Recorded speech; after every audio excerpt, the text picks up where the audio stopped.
ప్రియులారా, ఈరోజు మనం చూసినట్లయితే ఆయన ఈరోజు 3 విషయాలు చెప్పుకున్నాం. ఆయన హృదయంలో ప్రకాశిస్తాడు. ఆయన ఏ హృదయంలో ప్రకాశిస్తాడో ఆ హృదయం స్థిరంగా ఉంటుంది. పౌలు ఎక్కడ కూడా ఆధ్యాత్మికంగా భ్రష్టుడు కాలేదు. అలా వెళ్ళిపోయాడు అంతే. ఆయన సేవలో బలంగా వెళ్ళిపోయాడు. కనుక ఆయన మనలో ప్రకాశిస్తే స్థిరంగా ఉంటాం. రెండవదిగా ఆయన మనలో ప్రకాశించడాన్ని బట్టి, ఆయన మన హృదయాన్ని ఇవ్వటాన్ని బట్టి మన హృదయంలో నూతన కార్యం జరిగింది.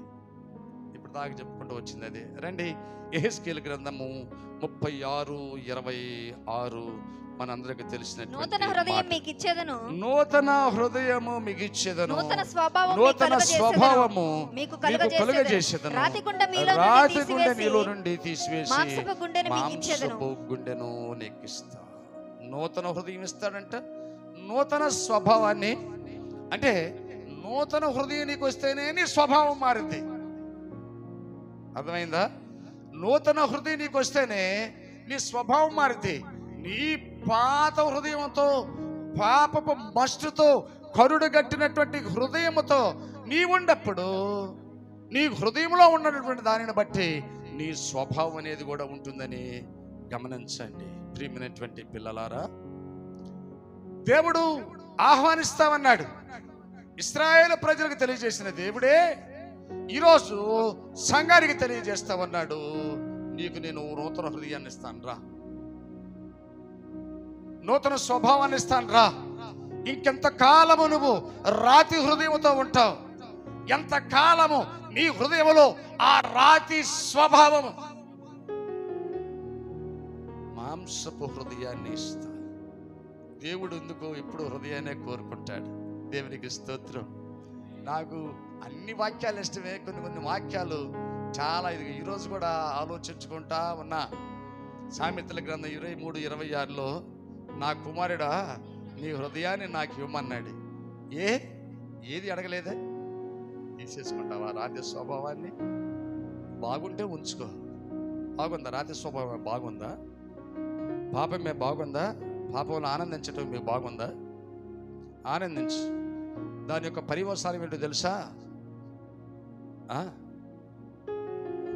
నరకం. నరకం ఎవరి కొరకు? నరకం పాపుల కొరకు.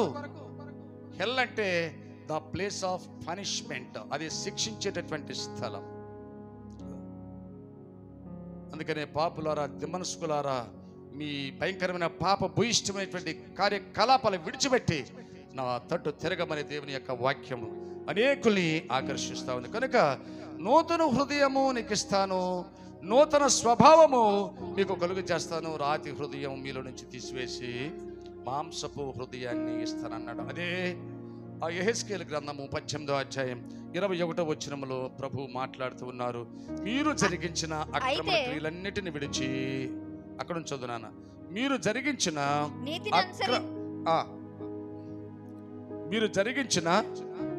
అక్రమ క్రియలన్నిటిని విడిచి నూతన హృదయమును, నూతన బుద్ధిని తెచ్చుకోండి అన్నాడు. 18:31లో ఆ మాట వ్రాయబడింది. ఏందంట?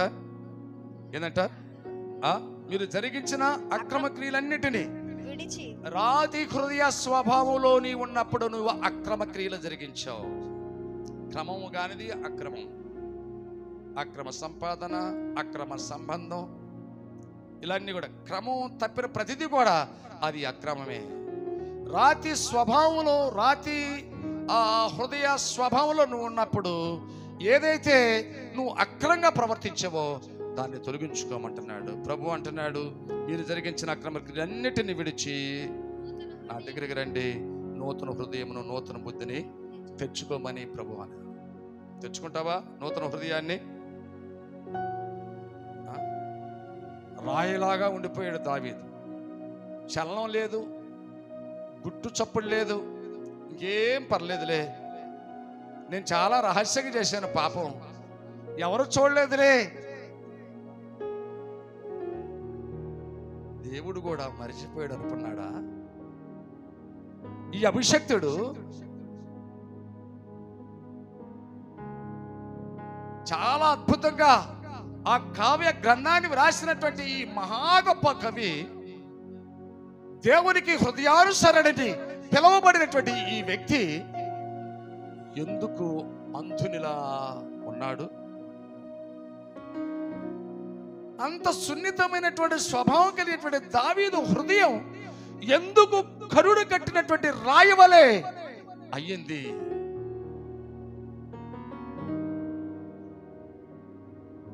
చూడకూడనిది చూశాడు, చేయకూడనిది చేశాడు. తర్వాత తనలో పాపపు టొప్పుకోలు అనేది రాల. దేవుడు చూశాడు. రోజులు మాసాలు ఏమండి అలాగా జరిగిపోతా ఉన్నాయి. ఏం చేశాడు? ఎవరిని పంపించాడు? నాతాను ప్రవక్తని పంపి అతని హృదయములో కరుడు కట్టినటువంటి పాప స్థితిని హెచ్చరించాడు. ప్రియమైన వారలారా, దావీదు వెంటనే మేల్కొన్నాడు. నువ్వు మేల్కొంటావా? దావీదు వెంటనే పశ్చాత్తాపడ్డాడు, పొరపాటు చేశాడు, క్షమించమని అడిగాడు. పౌలు గారు అంటున్నాడు, తెలియక చేసేదని క్షమించబడింది అంటున్నాడు. తెలియజేసి నీ పాపాన్ని ఒప్పుకుంటావా, కప్పుకుంటావా? ఒప్పుకుంటే క్షమాపణ, కప్పుకుంటే దండన.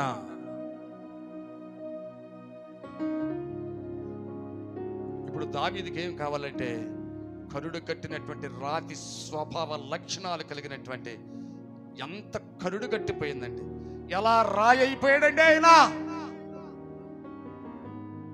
ఉరియాని చంపించాడండి, చంపించలేదా? ఎంత భయంకరమైన పరిస్థితి. నేనే మాత్రము స్వామి ద్రోహం చెయ్యను. ఒకవైపు యుద్ధము జరుగుతూ ఉంటే నేను నా భార్య దగ్గరికి వెళ్ళి నా భార్యతో సంతోషించానా? నో, నేను యుద్ధానికి వెళ్ళాలి. నా యజమానుడు, నా రాజు దావీదు నన్ను నమ్మాడు, నేను యుద్ధానికి వెళ్తున్నాడు. ఎంత నీతి, ఎంత యుద్ధనీతి ఉంది, ఎంత మంచి స్వభావం అతనికి ఉన్నది. ప్రియమైన పిల్లలారా,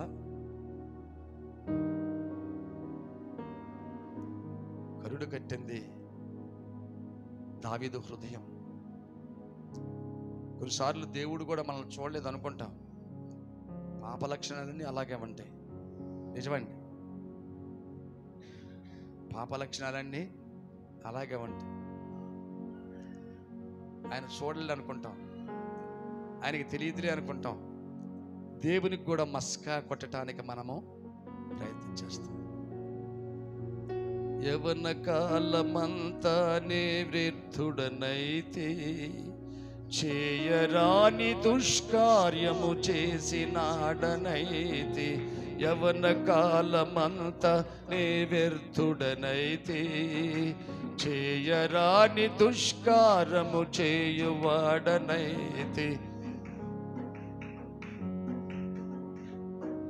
చాలు, గుర్తురాలే. కనుక ఇది నా జీవితంలో నేను రాసుకున్నాను, ఇలాంటివి నేను చేశాను కనుక.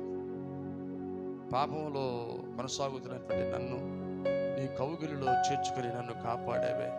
పోయబడిదా నీకై పానార్పణముగా అని ముదిమి వచ్చు వరకు ఎత్తుకున్నవాడా, చక్కబెట్టుకున్నవాడా, పరిశుద్ధుడా అని దేవుని సన్నిధిలో కన్నీరు కాలుస్తా ఈ మాట రాయటం జరిగింది.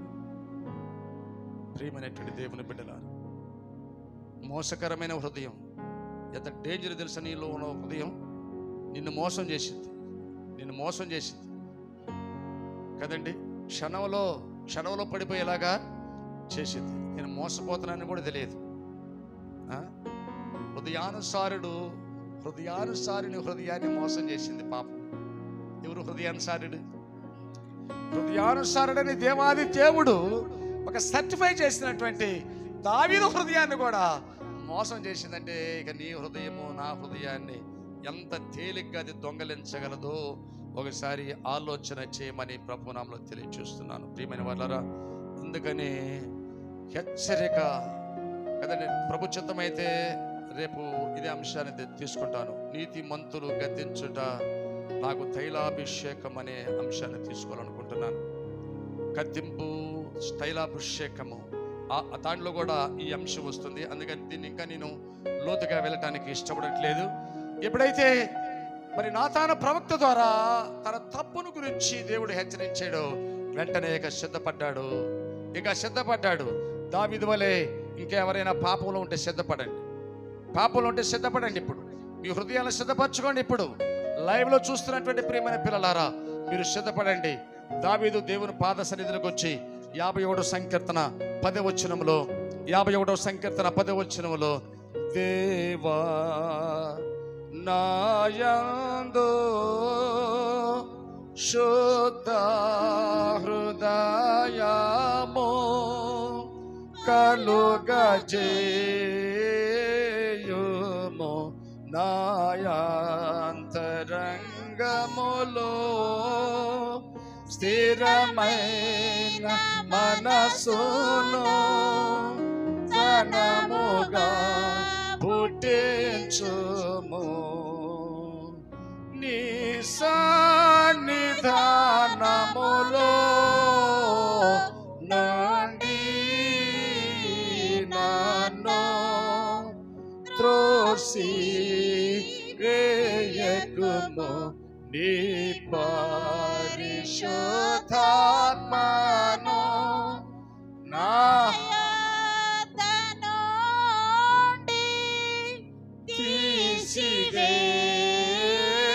తీసివేయకుము, నీ రక్షణానందం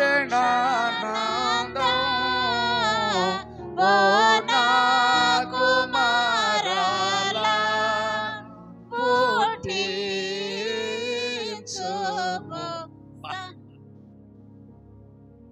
నాకు సమ్మతి గల మనసు, నాకు ఎలాంటి కీర్తన ఇది.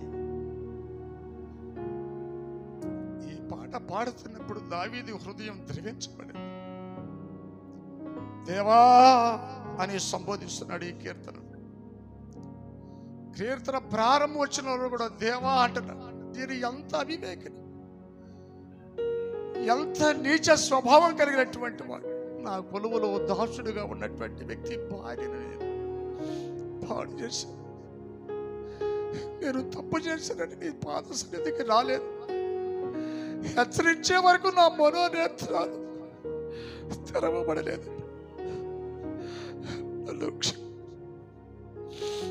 నన్ను క్షమించమని దావీదు ప్రార్థన చేసి. ఎవరైనా ఇలాంటి వారు ఉన్నారా? చేయి ప్రార్థన.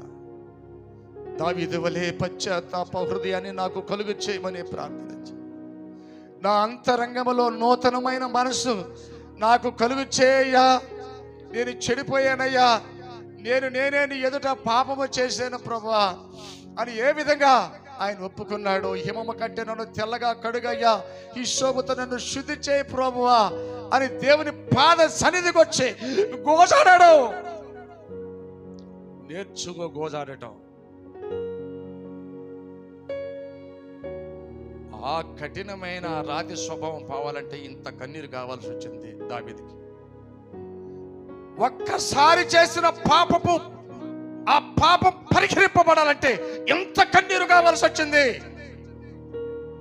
నీ జీవితంలో ఎన్ని పాపాలు చేశావో, ఎంత కన్నీరు నీకు కావాలి ఆలోచన చెయ్యి. ఎంత కన్నీరు కారిస్తే నీ పాపపు ఆ దుర్గంధం నీలో నుండి పోయి పాపము నుండి నీకు విరుగుడు దొరుకుతుంది. ఒకసారి ఆలోచన చేయమని ప్రభునామములో తెలియచేస్తున్నాను. శుద్ధ హృదయం ఏమంటున్నాడు? శుద్ధ హృదయం నాకు కలిగించే. ఏ హృదయం కావాలంటే ఇప్పుడు శుద్ధ హృదయం కావాలంటే అప్పుడు ఏ హృదయం ఉందని అంతకుముందు ఏముంది? పాప హృదయం ఉంది, మలినమైన హృదయం ఉంది, పాత్ర చెడిపోయింది. ఏలినవాడా, దైవజనుడా, ఈ పాపం ఈ పాత్రలో విషం ఉందయ్యా, ఈ కుండలో విషం ఉంది ప్రభువా. చాలా మంది కుండలో విషం ఉంది, అది పాపం. ఆ పాపం పోవాలంటే పాప మరణపు విరుగుడగున ప్రభుని అమృత రక్త సారము ప్రాణ భిక్షను పెట్టెను, మరి పగతుని ఓడించెనా. యేసుక్రీస్తు ప్రభువారి యొక్క రక్త ప్రోక్షణ కిందకు నువ్వు రావాలంతే. ఆ పాపం అనే విషం పోవాలిలో. దావీదు వలె ప్రార్థన చేయటం నేర్చుకో. శుద్ధ హృదయము నాకు కలుగ చేయమంటున్నాడు. ప్రియమైన దేవుని పిల్లలారా, మత్తయి సువార్త 5వ అధ్యాయంలో ప్రభు మాట్లాడుతున్నారు. మత్తయి సువార్త 5వ అధ్యాయము 8వ వచనంలో 8వ వచనం చదువుతుంది, పెట్టి చూడండి. హృదయ శుద్ధి గలవారు ధన్యులు, ఇప్పుడు దేవుడు చూస్తున్నాడు. ఇప్పుడు దేవుడు చూస్తున్నాడు. దావీదు, నువ్వు దేవుని చూడాలంటే, నీ మనోనేత్రాలు వెలిగింపబడాలంటే ఇప్పుడు నీకు హృదయ శుద్ధి కావాలి. దేవుడు కనబడ్డే, దేవుడు మాట్లాడలే, దేవుడు దర్శించడే, ఇలాంటి మాటలన్నీ మాట్లాడుతున్నావు. దేవుడు అంటున్నాడు, నీకు హృదయ శుద్ధి కావాలరా. నీకు హృదయ శుద్ధి లేకుండా పరిశుద్ధి నువ్వు చూస్తావా అని ప్రభు ప్రశ్న వేస్తున్నాడు. నా ప్రియమైనటువంటి దేవుని పిల్లలారా, హృదయ శుద్ధి, మంచి హృదయం కావాలి. మంచి హృదయ లక్షణాలు 3 వెంటనే చెప్తాను. 1, రండి లూకాసు వార్త 8వ అధ్యాయం 15వ వచనంలో. లూకాసు వార్త 8వ అధ్యాయం 15వ వచనంలో, మంచి నేల పడిన విత్తనము పోలిన వారెవరనగా యోగ్యమైన మంచి మనసుతో వాక్యమును విని మంచి హృదయం కావాలంటే యోగ్యమైన మంచి మనసు కావాలి కదండి. యోగ్యమైన మంచి మనసు కావాలి. మంచి హృదయ లక్షణాలు. నీ హృదయం మంచిదనటానికి ఒకటేంటంటే, నీవు ఎలా ఉంటావు? యోగ్యమైన మనసుతో వాక్యమును విని దానిని అనుసరిస్తావు, దాన్ని అవలంబిస్తావు. అప్పుడే తెలిసింది నీ హృదయం మంచిదో కాదు. మంచి నేలబడిందంట విత్తనం, అది మంచి హృదయం. ఇంకా 3 రకాల స్వభావాల్లో విత్తనం పడింది. అక్కడ ఫలింపు లేదు, ఎదుగుదల లేదు, ఎండిపోయింది. చాలా మంది ఆధ్యాత్మికంగా ఎండిపోవడానికి కారణం ఏంటంటే వారి యొక్క హృదయ లక్షణాలు. మంచి నేలన పడినటువంటి భూమి మీద పడినటువంటి విత్తన లక్షణము కాదు. ప్రియమైనటువంటి దేవుని పిల్లలారా, ఆలోచన చేయి. ఆలోచించకుండా, తీర్మానం చేసుకోకుండా ఈరోజు దేవుని సన్నిధిలో నుంచి నువ్వు వెళ్ళవద్దు సుమా.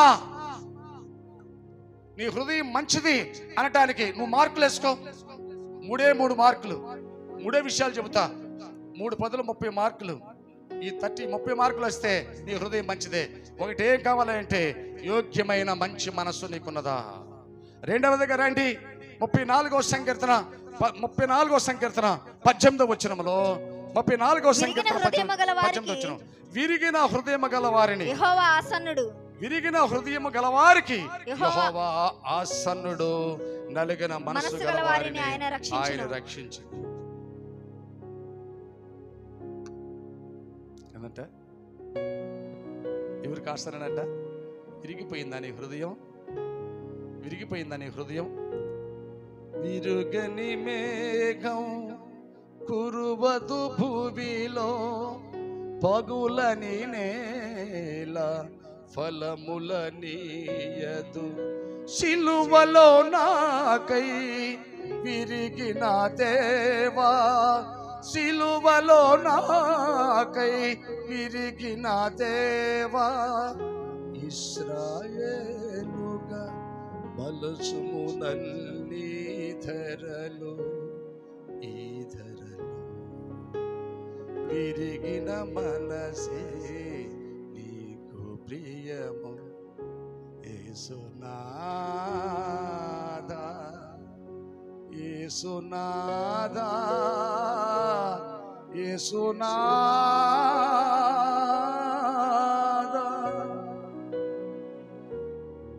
వస్తావా?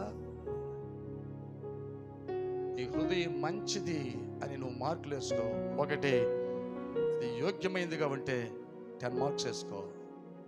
రెండవ 10 మార్క్స్, నీ హృదయంలో విరిగిపోయిన స్వభావం.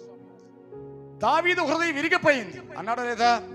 బలులు నువ్వు కోరువాడు కాదు 51:17 అన్నాడు. 51:17 నాకు చెప్పిన విషయమే. విరిగి నలిగిన మనసే దేవునికి ఇష్టమైనటువంటి బలియాగం అన్నాడు. దేవా, విరిగిన నలిగిన హృదయమును నువ్వు ఏమాత్రము అలక్ష్యము చేయువాడవు కాదు. అప్పుడు వచ్చింది దావీదుకు మంచి హృదయం. అప్పుడు దాకా చెడిపోయిన హృదయం, రాయిలాగా తయారైంది హృదయం. ఏమాత్రము నూతన మనసు లేదు, నూతన ఆలోచన లేదు, మాంస హృదయం లేదు, కఠినమైన హృదయం అతలో ఉంది. మూడవదిగా రండి, 119వ సంకీర్తన 11వ వచనములో, 119వ సంకీర్తన 11వ వచనములో దేవుని వాక్యముతో నింపబడి ఉంటుంది. ఏంటంటే మంచి హృదయ లక్షణాలు ఒకటేంటి? యోగ్యమైనదిగా ఉంటుంది, విరిగి నలిగినటువంటి స్వభావం ఉంటుంది. తర్వాత ఆ హృదయం ఎప్పుడు కూడా దేవుని యొక్క వాక్యముతో నింపబడి ఉంటుంది. నీ ఎదుట నేను పాపము చేయకూడనట్లు నీ వాక్యము నాలో ఉంచు. వాక్యం ఉంటుంది, వాక్యం ఉంటే ఆ వ్యక్తి పాపం చేయడు. నాలుగవదిగా రండి, 84వ సంకీర్తన 2వ వచనంలో మనం చూసినట్లయితే అది దేవుని సన్నిధిని ఆశపడుతుందంట. యెహోవా మందిరావరణములు చూడవలనని, ఏందంట? యెహోవా మందిరావరణములో చూడవలనని నా ప్రాణం ఎంతో ఆశపడుచున్నది. అది సొమ్మసిల్లుచున్నది. జీవముగల దేవుని దర్శించుటకు నా హృదయమును నా శరీరము ఆనందముతో కేకలు వేయుచున్నవి. జీవముగల దేవుని దర్శింపానందంతో కేకలేయుచున్నది. నా హృదయమెంతో జీవముగల దేవుని దర్శింపానందముతో కేకలేయుచున్నది. నా దేహమెంతో నీకై ఆశించే, నా దేహమెంతో నీకై ఆశించే శాశ్వత కృపను నేతాలంచగా కనుక నైతిని నీ సన్నిధిలో, కనుక నైతిని నీ సన్నిధిలో శాశ్వత కృపను నేతాలంచగా. దేవునికి స్తోత్రం. ప్రియులారా, కనుక ఏమంటున్నాడంటే యెహోవా మందిరావరణములు చూడవలనని నా ప్రాణము. ఆదివారం వస్తే ఊర్లు చూడాలి, ఆదివారం వస్తే పొలాలు చూడాలి, ఆదివారం వస్తే బంధువులు చూడాలి, ఆదివారం వస్తే ఏవేమో చూడాలి.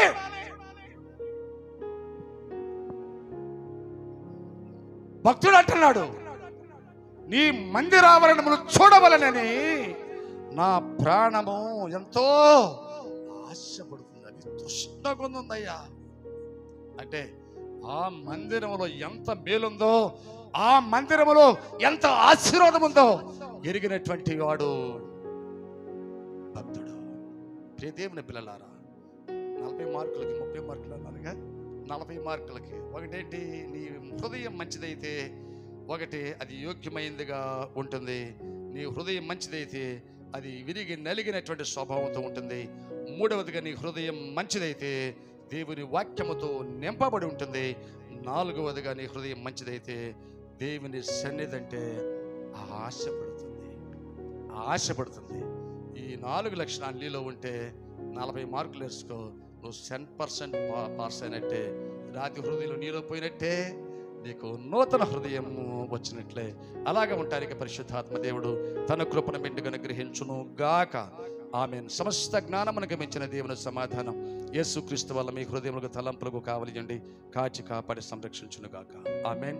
ప్రార్థన చేసుకుందాం. లైవ్లో ఈ వర్తమానం వింటున్నటువంటి బిడ్డలకు యేసుక్రీస్తు శుభనామములో ప్రత్యేకంగా వందనాలు. ఈ వర్తమానం మీకు ప్రయోజనకరంగా ఉంటే లైక్ చేయండి, సబ్స్క్రైబ్ చేయండి, మా ఛానల్స్ చూస్తూ ఉండండి. ఈ ప్రార్థన అవసరతలు మాకు పెడతా ఉండండి. ఏదైనా వ్యక్తిగత ప్రార్థన అవసరత వస్తే తప్పనిసరిగా మీ కొరకు మేము ప్రార్థన చేస్తామని ప్రభునామములో తెలియజేస్తున్నాను. ప్రార్థన చేసుకుందాం. దయగల తండ్రి, కృపగల దేవ, నా తండ్రి నాయన, అయా హృదయ లక్షణాల గురించి మీరు మాట్లాడారు. మా హృదయం ఏ తీరుగా ఉన్నదో నా తండ్రి, మీరు కొన్ని ప్రశ్నలు వర్షాన్ని మా మీద కుమ్మరించారు తండ్రి. మీకు స్తోత్రాలు చెల్లిస్తున్నాం దేవా. మంచి హృదయ లక్షణాలు 4 లక్షణాలు కావాలని అయా ముగింపులో మీరు మాకు తెలియజేశారు. అలాంటి మంచి లక్షణాలు కలిగి దేవా మీకు ప్రియులైన పిల్లలుగా జీవించడానికి నీ కృప తోడుగా ఉంచమని, లైవ్లో వీక్షిస్తున్న బిడ్డలు వారి కుటుంబాలను దీవించమని, ఇప్పటి వరకు వాక్యాన్ని నా ప్రియమైన పిల్లలు వారి కుటుంబాలను ఆశ్రయించి ఆధ్యాత్మికంగా స్థిరపరచి బలపరచమని యేసయ్య నామములో ఈ మనవులని వేడుకొంచున్నాం పరమ తండ్రి. ఆమేన్.